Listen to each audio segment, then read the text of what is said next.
CM24 live news मध्ये आपलं स्वागत आहे. पाहूया आजच्या काही ठळक घडामोडी.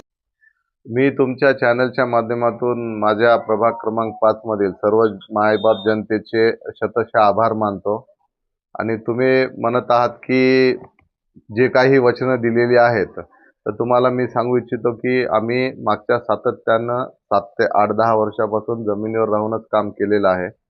माझं जरी तुम्ही ट्रॅक रेकॉर्ड तपासलं तर माझे जे काम आहे प्रभागात नगरसेवक नसताना सुद्धा ज्या लोकांना प्रभागामध्ये ज्या गोष्टी असतील नाली, रस्ता, लाईट, ड्रेनेज ह्या सगळ्या गोष्टींचं आम्ही सातत्यानं काम करत आलेले आहोत. आमचे नेते माननीय अशोकरावजी चव्हाण साहेब, गोपछडे साहेब, DP सावंत साहेब आणि महानगराचे अध्यक्ष अमरभाऊ राजूरकर तुम्हाला या प्रचार दरम्यानमध्ये आम्ही जाहीरनामा प्रसिद्ध केला होता शहराच्या विकासाच्या बाबतीमध्ये. तसंच आमचे पॅनलमध्ये आम्ही चारीच्या चारी उमेदवार विजयी झालेले आहेत.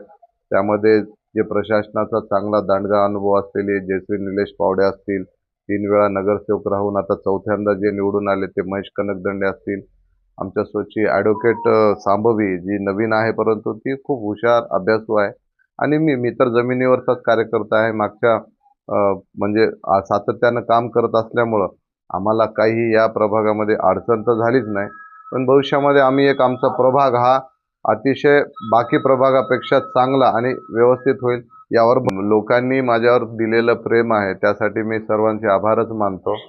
लोकांनी मला भरभरून प्रेम दिलंय. साहेबांनी मला एक सर्वसामान्य कार्यकर्त्याला जे तिकीट देऊ घातलंय त्यामुळे साहेबांना मी तुम्हाला हे सांगू इच्छितो की साहेबांना ही गोष्ट पूर्णपणे त्यांचं जे नियोजन अतिशय सूक्ष्म आहे आणि त्यांना गोष्टी कळतात.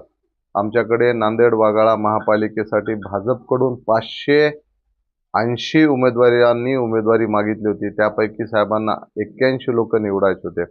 आमचा प्रभाग क्रमांक 5 हा जो जातीय समीकरणामध्ये अडचणीचा होता त्यामुळे थोडंसं 19-20 होतं, परंतु हे आम्ही पॅनल टू पॅनल पूर्ण व्यवस्थित प्रचार करून त्या 4ही सीटा काढल्यामुळे साहेबांनी काल शाबासकी दिली. त्यातच सर्व काही आहे. मागच्या जे काही घरकुलांसाठी आपण रमाई आवास योजनेच्या घरकुलांसाठी जो 2.5 लक्ष रुपयाचा जो त्यांना निधी मिळतो किंवा त्यांना जी निधी आहे ती खरंच तुटपुंजी आहे आणि आमचा सातत्यानं पाठपुरावा यापूर्वी होता, पण त्यावेळेस आम्ही सभागृहात नव्हतो.